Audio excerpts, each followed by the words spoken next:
Hello दोस्तों, नमस्ते, प्रणाम।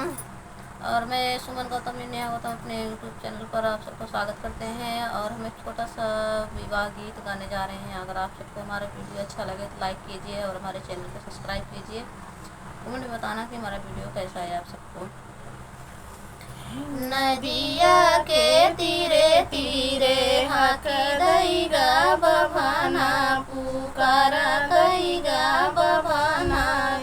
बिटिया के माई मांगई 60 का गहना, 50 का कपड़ा, सिंदूरा भरा सिंदूरा, डेलरी भरा चूड़िया, नायन भर कजरा, डिबिया भरा बिंदिया, बारह जोड़ी बजना, धमकई मोरे आंगने, धमकई मोरे आंगने हो। एतनी वचन सुनई समाधि कावन, रमी चटक परई आंगने, पटकी परई आंगने हो।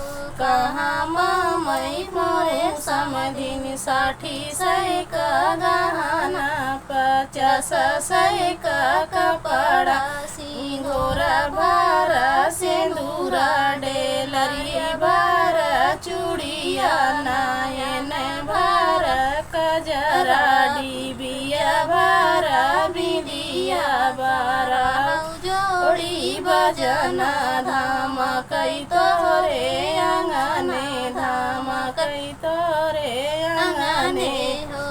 एतनी वचन सुनई दुलहे फलाने राम, हम लौबई मोरे सासू 60 का गहना, 50 का कपड़ा, डेलरिया भरा चूड़िया, नायन भर कजरा, सिंगोरा भरा सिंदूरा, डिबिया भरा बिंदिया, बारह जोड़ी बजना, धमकई तोरे आंगने, धमकई तोरे आंगने हो।